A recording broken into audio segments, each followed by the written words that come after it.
Ukrainian writers are centre stage in Cheltenham tonight as this year's literature festival turns over a whole day to celebrate the country's rich culture and highlight the impact of the war. Our Gloucestershire reporter Steve Knibbs is there for us this evening. Hi, Steve. Yeah, hi Alex. Behind me you can see the Hive venue lit in the colours of the Ukrainian flag. This has been the focal point for today, and it's been a huge effort between the likes of the British Council, the Ukrainian Institute of London, and it's all been co-curated by the team here in Cheltenham and those from a major book festival in Kyiv. The Ukrainian authors would rather have been here without the backdrop of the war. The invasion has put a global focus on their country, and today there was a chance to talk about its rich cultural history.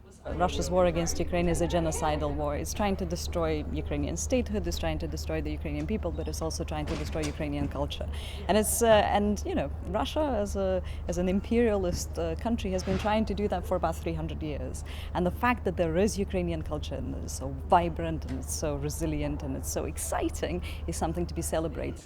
Travelling to Cheltenham hasn't been easy for many of those here today for logistical and personal reasons. Ukraine is shelling by rockets. It's an awful situation, and my family with child is under the shelling in Kyiv right now, and this is kind of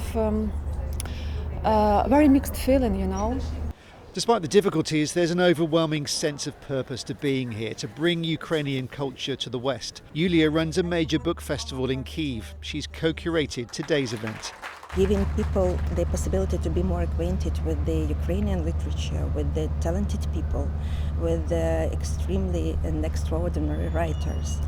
We are working for the victory. This is our slogan for this year.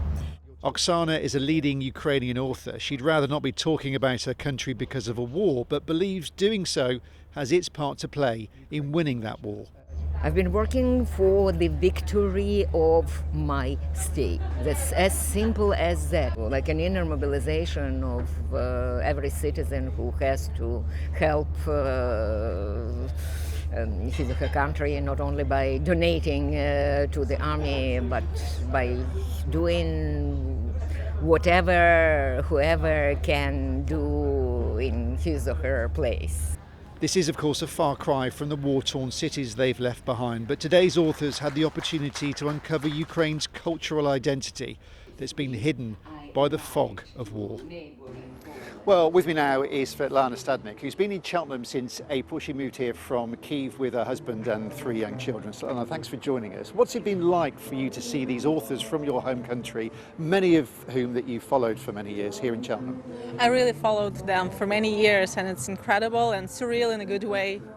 Now, we spoke to many, of course, who have had the difficult journey that you had. They've left friends and family behind, and it's all been very raw because of recent events in the last 48 hours. Obviously something that really resonates with you.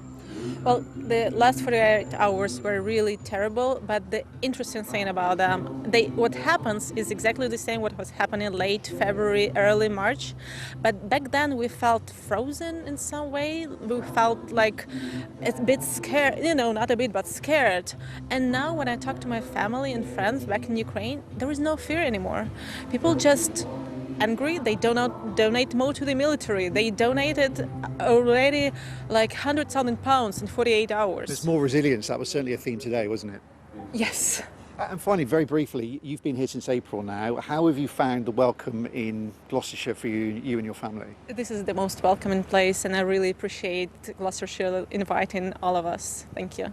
Okay, Svetlana, thanks so much for joining us. I know you're off to more events tonight, and behind me rehearsing a load of Ukrainian musicians and poets, because I think, as we've seen today, culture has its own certain voice when it comes to the war, and the performance later on behind me of these musicians doing what they're calling their own soundtrack to the last brutal year.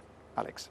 That's interesting. You're absolutely right. Art does have a way of just summing it up. Thank you so much, and so powerfully as well.